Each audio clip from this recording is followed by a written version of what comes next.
Olá, sejam bem-vindos e bem-vindas ao Pod Bens, o seu podcast sobre bens, posse e propriedade. Eu sou Cipriano Júnior e, acompanhado das minhas colegas do curso de Direito da Universidade São Judas Tadeu, Jaqueline Canães, Lisandra Panzoldo e Daniele Russ, faremos uma reflexão jurídica importante acerca da uso capião, nas modalidades judicial e extrajudicial, destacando suas relações com a aplicabilidade da função social da propriedade.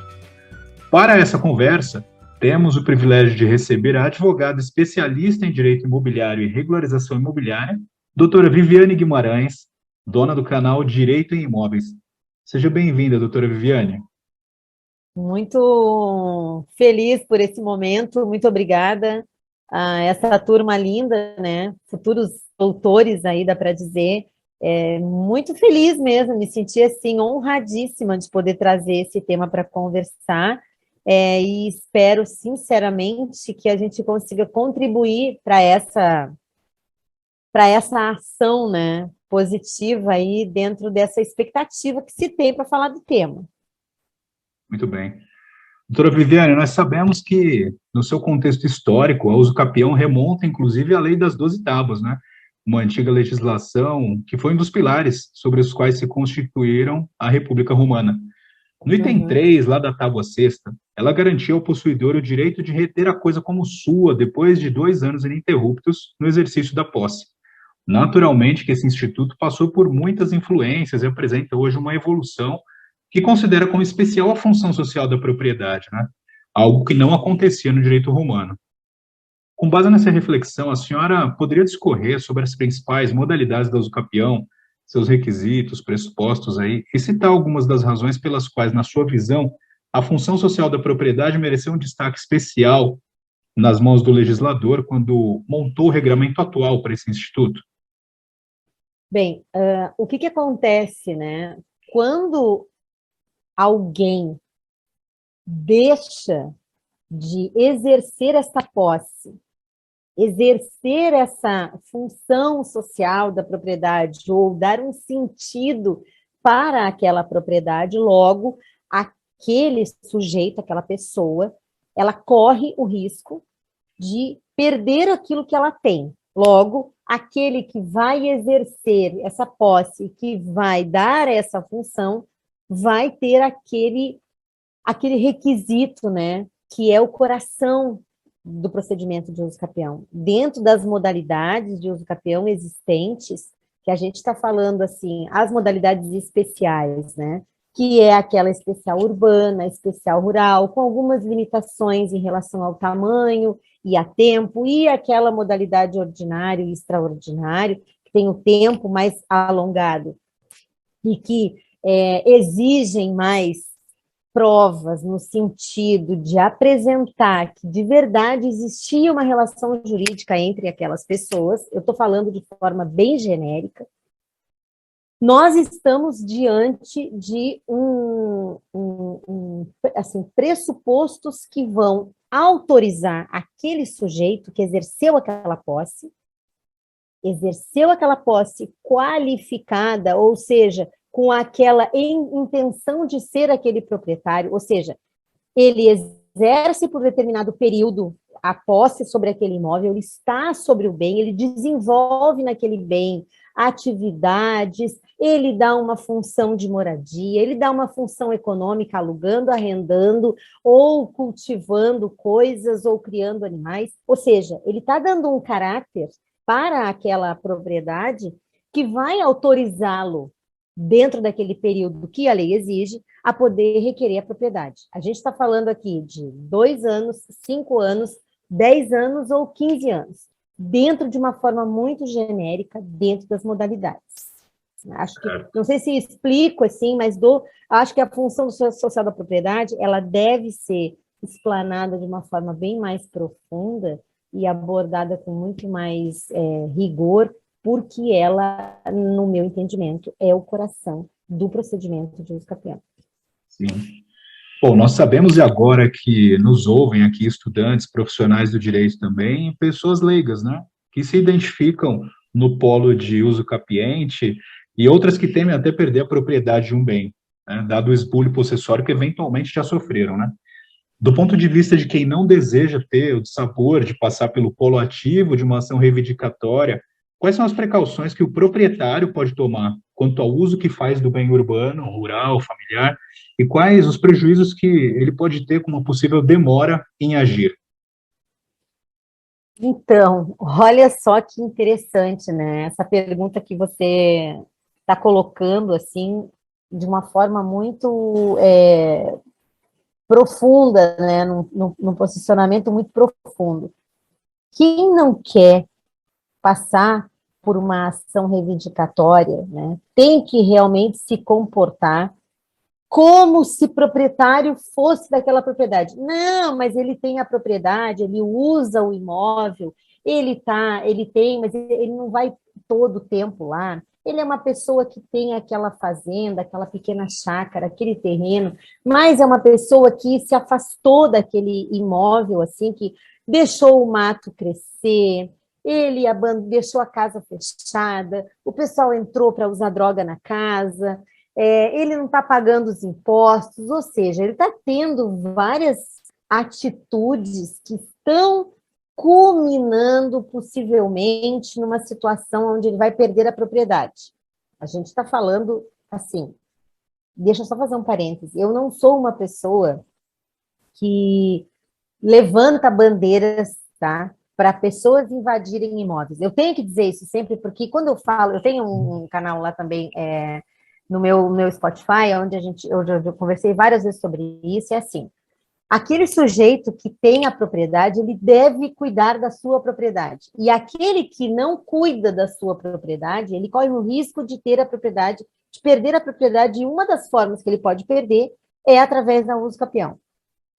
Se o sujeito, eu vou abrir o leque um pouco mais, assim, uma ação reivindicatória, uma ação possessória, uma ação para requerer a posse, ou requerer a propriedade, porque se a pessoa ela não tem a legítima propriedade, que é a matrícula do imóvel no seu nome, ela possivelmente vai ter que se socorrer de uma possessória, porque ela tem a posse, logo ela vai ter que se socorrer de medidas acautelatórias para poder se reintegrar na posse. Então, assim, por que ela está fazendo isso? Porque ela deixou a porteira aberta em algum momento e ela tomou atitudes que a levaram a fazer isso. Ela precisa tomar consciência que ela tem que agir como proprietária. Então, assim, pagar o IPTU não é o único requisito. É como diz aquele ditado, né? Quem não dá assistência, abre concorrência, né? É bem isso que acontece. Exatamente. Assim, já é muito popular, né, a visão de que a justiça brasileira é morosa, é comum que a gente escute umas histórias aí de pessoas que até morrem antes de ter resposta aos pedidos judiciais. Então, é importante a gente esclarecer para quem nos escuta quais são as diferenças, né, as vantagens e desvantagens entre a uso capião extrajudicial e a uso capião judicial.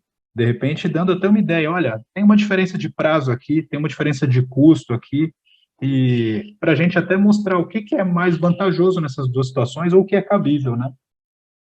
Então, quando a gente está falando... Agora a gente abriu um outro leque, que é uma outra...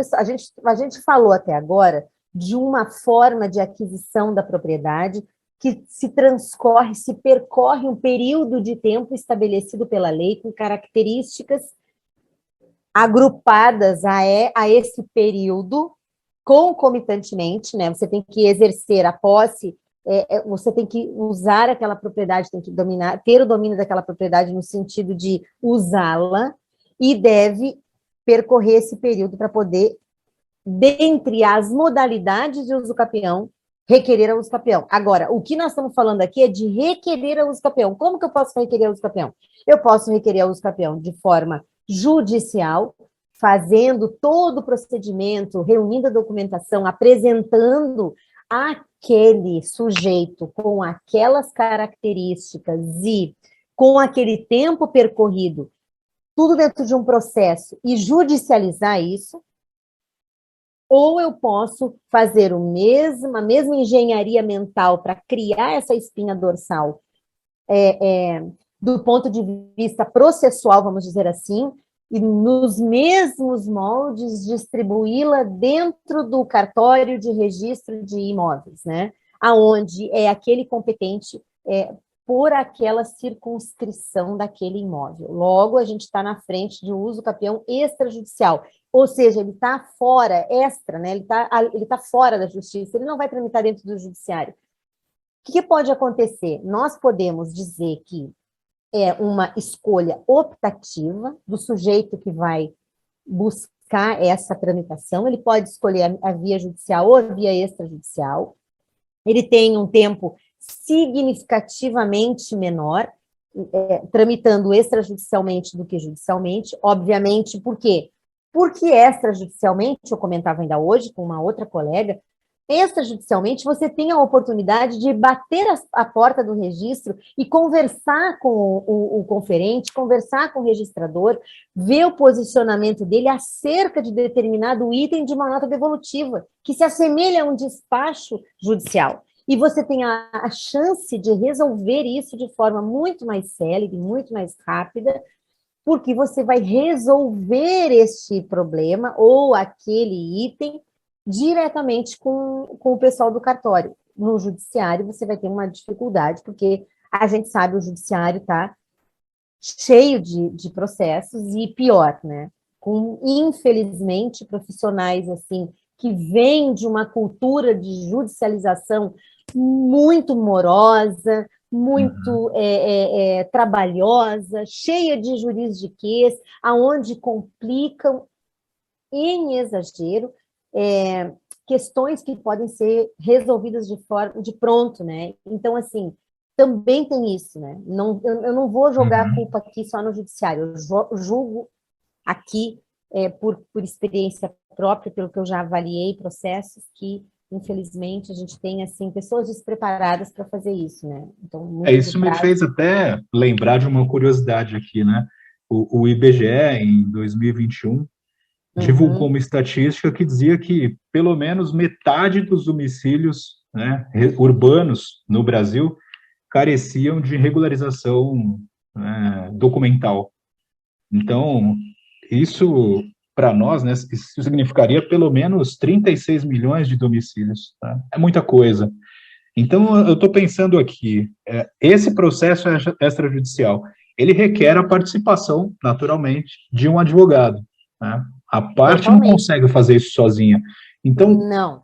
A primeira providência que eu, enquanto profissional de direito, que o advogado precisa tomar, quando procurado por um cliente que tem o interesse de buscar a via extrajudicial para fazer essa regularização, né? E aqui eu tô pensando nisso, né? Olha, existe gente que já conhece o caminho, né? Você é uma dessas pessoas, mas aquele profissional que está buscando essa área, qual deve ser aí o caminho dele para poder encontrar as respostas que o cliente precisa nessa situação?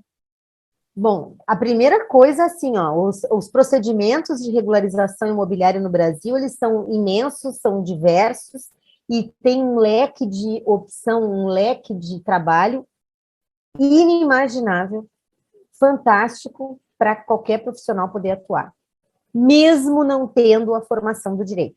Essa é a primeira situação. Segunda situação, em nenhum momento nós vamos deixar a presença do advogado em segundo plano. Existem algumas tarefas, algumas situações que são privativas do advogado para atuação, mas o procedimento não está limitado à execução, à criação, à elaboração de um profissional da área do direito. Pessoas que não têm conhecimento jurídico podem adquiri-lo, podem entender, podem compreender como se desenrola um procedimento de uso capião extrajudicial e, por consequência do conhecimento e da busca dessa informação, podem travar, podem deflagrar esse procedimento para começar a fazer. Não vão dispensar o advogado jamais, mas podem sim, com certeza, trabalhar como auxiliares neste processo. E a primeira coisa que o profissional tem que fazer é se apoderar do artigo 216-A da Lei de Registros Públicos e o provimento 65 de 2017 do CNJ. São posicionamentos legais que ele precisa adotar, seja quem for, se é o despachante que vai trabalhar na ponta, se é o agrimensor, se é o advogado, se é o registrado, tem que ter isso na ponta da linha. Primeira coisa que tem que fazer. Pela nossa conversa, até pelo que nós conversamos antes desse episódio, né, do Pod Bens, regularizar a propriedade imobiliária via usucapião é necessário especialmente para que a gente consiga resguardar a segurança jurídica, né? Então, qual é o tamanho, por exemplo, da insegurança que uma família carrega quando o único título que ela tem é aquele contratinho de gaveta, o famoso, né? Até a gente precisa esclarecer o que é que se prevê como justo título no Código Civil, né? Porque a gente tem esses dois lados. Tem uma parte que fala do 1201, outra do 1242, que fala do sentido mais restrito, né? Do papel em si. Então, qual é essa insegurança jurídica que quem tem um contratinho de gaveta acha que é dono do imóvel ainda carrega? A insegurança jurídica, ela é enorme e é brutal para aquela família cujo único documento que possui é um documento particular. Ela realmente é uma séria candidata à regularização imobiliária via uso capião, judicial ou extrajudicial, e para que possa, de fato, trazer a segurança necessária para o seu patrimônio, para a sua família, ela precisa regularizar esse imóvel para que tenha a matrícula do imóvel em seu nome. Se o sujeito tem qualquer documento que não seja a matrícula do imóvel em seu nome, ele é um sério candidato a um procedimento de regularização imobiliária. Logo, a uso capião, ela pode entrar nesse checklist aí de possibilidades de regularização.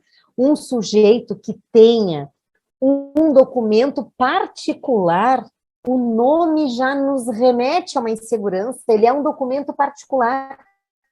Ele não é um documento público. Ele não tem essa segurança para terceiros. Eu tenho muitos casos da qual precisamos fazer a defesa de clientes que chegam no escritório dizendo: eu recebi uma carta, uma notificação, porque o antigo proprietário tem uma dívida enorme, está devendo, estão querendo penhorar aquele imóvel. O que acontece? A pessoa tem a matrícula do imóvel, mas não está no nome dela. Por quê? Porque ela não quis gastar para fazer a transmissão da propriedade para si. Ela acredita que o reconhecimento da assinatura dela num documento particular dentro do cartório garante a segurança jurídica, o que é um equívoco tremendo. Verdade. Ela acha que ter a escritura do imóvel, a escritura é o documento último e final para a garantia jurídica, e não é. A população brasileira, desde que foi colonizada, vem com uma grande deficiência cultural relacionada aos registros das propriedades. Logo, se criou uma cultura equivocada, onde diz que eu tenho um documento que eu fui no cartório e reconheci a minha assinatura. O cidadão não entende, muitas vezes, que aquele reconhecimento é só sobre a assinatura dele, não sobre verdade. O conteúdo daquele imóvel ali. A gente até fala, né, quando você entra na faculdade de Direito, todo mundo já acha que você é advogado, né? A gente agora, portinha da OAB, né, Jaque? A gente recebe várias consultas e eu vejo todo dia isso acontecer, né? A pessoa vem, não, mas eu tenho aqui o contrato, eu tenho aqui, eu fui lá no cartório, tá aqui, ó, o carimbinho do cartório, e você vê que é só assinatura com firma reconhecida, então realmente falta muito conhecimento. Mas aí, nesse aspecto, eu penso que a gente tem um campo muito fértil para o nosso trabalho, né? Inclusive, voltando aí até a questão anterior, quantos domicílios urbanos precisam de regularização, né? Então, cabe a nós também encontrar o caminho para a gente atuar nesse ramo do direito. Exatamente. Diga-se aqui os procedimentos. Eu estou falando assim, o procedimento de uso capião é a UTI dos processos regularizatórios. É a UTI. Não tem mais solução alguma para ele. Ele vai se socorrer da uso capião. Ela não é a única, ela não é a última, ela é a última, mas ela não é a única. Você vai tentar resolver várias questões de várias formas de regularização. E digo que o Brasil carrega, com toda a certeza desses números que você apresentou, um número inimaginável de imóveis que podem ser regularizados por outras formas de regularização que não a uso capião judicial ou extrajudicial. A adjudicação compulsória, a retificação diária, a retificação documental, entendeu? Ou seja, tem muitas pessoas que realmente elas têm essa carência, mas a falta de informação as limita até na atuação. Sim. Bom, doutora, a gente tem assunto aqui para falar por mais de 2 ou 3 horas, né? Dá para fazer muito papo. Mas, bom, como o nosso tempo hoje vai se esgotando, eu vou fazer uma última pergunta aqui, um pouco mais divertida, um pouco mais lúdica aí, tá? Tá. Eu não sei se você é tão noveleira quanto eu sou bastante noveleiro desde quando eu era criança, né? E agora, com esse remake da novela Pantanal, que eu já assisti várias vezes, eu vou te contar. Agora adulto, né, profissional, direito, né, o olhar vai ficando viciado, não tem jeito, né? E é interessante como parte do enredo dessa novela aí, Pantanal, dos personagens principais, ele se desenrola justamente no entorno de um conflito de propriedade, né? Para quem não sabe, ali o Tenório, personagem hoje do Murilo Benício, ele é um grileiro que depois de uma certa idade ele se esconde, né, dos seus algozes perseguidores, porque lá no início da novela ele era um tipo de caçador de jacu, né? E esse apelido remetia ali a quem procurava pessoas com pouco conhecimento, né? E para elas vendia títulos falsos de propriedade, né? E aí, isso na novela, as ações dele, né, acabam refletindo na morte do verdadeiro dono de umas terras, na morte do pai da Juma, lá, uma das personagens principais da novela, da própria mãe, enquanto ele e os seus herdeiros se tornaram milionários por conta dessa prática, né? Nesse contexto aí da novela, o autor criou várias situações e a novela tem capítulo para não acabar mais, né? Nesse sentido aí, com mais ou menos drama, você acredita, pela sua experiência, que a vida imita a arte, né? O que é que nós, advogados, profissionais de direito, podemos fazer hoje para construir uma sociedade um pouco mais justa, que diminua cada vez mais as chances de prosperidade desse tipo de pessoa, né, das pessoas desonestas, e acabem resguardando mesmo a propriedade, a sua função social, como os direitos fundamentais que a Constituição promete, né, lá no inciso 22, 23 do artigo 5º. O que você acha que a gente pode fazer? Qual é o nosso papel? Bom, nós precisamos de disseminar a cultura da regularização imobiliária no Brasil, apresentando as alternativas sempre que podemos, junto àqueles lugares comuns de representatividade importante para as pessoas envolvidas no processo. Cresci, OAB, faculdades, momentos de debate, esse canal que a gente está fazendo aqui, esse bate-papo que a gente está fazendo, promover com o município, com o Estado, conversas e bate-papos. Ontem eu conversava ainda com a oficial, a registradora, doutora Renata da Bahia, e nós falávamos exatamente sobre isso, a gente falava sobre isso. Nós temos no nosso Brasil essa imensidão de terras carentes de regularização, nós temos um déficit de pessoas também capacitadas para poder executar esses procedimentos regularizatórios. Nós temos um município que fecha os olhos simplesmente diante de situações que estão consolidadas e que precisam ter a sua chancela para poder funcionar, que vai vir na mão da REURB, que é uma das ferramentas, inclusive, que falávamos ontem, aonde a função social da propriedade, ela está em primeiríssimo lugar. Porque nós temos nesse meio que você está comentando, um monte de proprietários que têm áreas de terra, que ficam, além de não executar a função social da propriedade, fazem com que esse efeito não se concretize no tempo. As suas ações, a forma como gerem as suas propriedades também cria esse déficit, entende? Então, assim, o que eu estou dizendo? Nós precisamos entender que a função social da propriedade ela tem que ser exercida plenamente, função social e função econômica, assim como alguém, quando vai propor uma ação de uso capião, ela precisa trazer lá no bojo da ação esses dois elementos. Logo, nós precisamos entender que alguns canais de solução que vão desafogar esses gargalos da regularização passam pela uso capião, passa pela REURB, passa pela atuação do município, passa pela atuação do Estado, pelas mãos do advogado, pelas mãos do agrimensor, do topógrafo, para fazer um esforço conjunto de mostrar qual é a necessidade daquele lugar. E o que nós, como cidadãos e como profissionais, podemos fazer para fazer a inversão desse jogo, entendeu? Só que o debate, a conversa, trazer o problema e a solução para isso é o mais importante, debater soluções. Debater o problema é algo que é chover no molhado. Os problemas estão aí. Nós temos que debater soluções. E o município, ele é uma das portas de entrada, e todos esses órgãos que representam esses profissionais, como a OAB, o Cresce, os institutos dos arquitetos, dos engenheiros no Brasil, fazem uma grande possibilidade de dar uma grande pressão para essa desigualdade diminuir. Sim. Doutora Viviane, eu vou aproveitar e perguntar uma coisa para a senhora. Pergunta. Nós estamos aqui em ano eleitoral, e o que eu vejo muito, se a gente acompanhar, não é sobre política, tá? É mais sobre a questão das invasões e que o poder público acaba não tomando uma certa atitude de remover essas pessoas por ser ano eleitoral e por não querer se indispor com uma certa parte da sociedade. A prefeitura, quando resolve tornar essas invasões... como é que fala? Não são comunidades habitáveis, são ceder esse espaço, através pelo uso capião, pela REURB ou não? Sempre.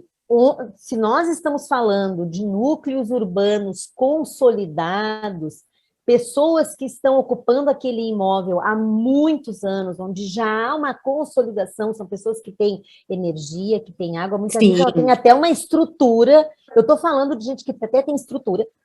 O município tem que arregaçar as mangas e ir para cima. O advogado pode, sim, fazer o levantamento, buscar um procedimento de REURB ali e fazer essa solução via município, com termo de ajustamento de conduta junto ao Ministério Público e tudo mais. Isso. Só que em lugares onde não tem infraestrutura, o advogado pode bater lá e pode fazer o levantamento e buscar um plano de regularização via REURB para eles, com toda certeza, mas ele tem que dar as mãos para o município. O município tem que tomar conhecimento e tomar postura para trazer para essas pessoas aquelas necessidades que elas têm ali, naquele lugar, porque já formaram suas famílias, trabalham ao redor daquele lugar, as crianças estão perto daquela... Então, assim, tem toda uma situação, quer criar um bairro novo, então cria um bairro novo com toda uma infraestrutura e leva essas pessoas para o bairro novo, ou torna viável e habitável com toda a infraestrutura que necessita,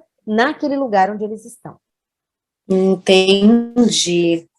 Não esquece de passar o endereço do seu canal do Spotify, aqui, hein, doutor? Direito Imobiliário em Debate, é o meu canal lá no Spotify, Direito em Imóveis lá no Instagram, e claro, eu estou super à disposição no WhatsApp, inbox, onde vocês quiserem me chamar, estou super à disposição para voltar a conversar sobre esse tema tão legal. Muito obrigada, doutora Viviane. Com você, Doutora Viviane, agradeço mais uma vez aí pelo seu espaço, pelo seu tempo, por ter topado participar desse podcast aqui conosco, né? O PodBens vai seguir vivo. Eu espero que na próxima vez que a gente conversar, a gente resolva fazer um bate-papo aí de pelo menos uns 60 minutos, porque tem muita pergunta que a gente guardou no bolso, não colocou aqui hoje. Total. Muita. Você falava e eu... Estou super à disposição, vocês sabem disso, podem me chamar, eu fico feliz demais de poder participar e desejo aos futuros, né, doutores interessados aí, sucesso e estou à disposição. Obrigado, doutora. E esse foi o nosso episódio do PodBens de hoje, em que conversamos a respeito de uso capião judicial e extrajudicial e sobre a função social da propriedade, com a advogada doutora Viviane Guimarães, dona do canal Direito em Imóveis e especialista em regularização imobiliária. Até o próximo episódio!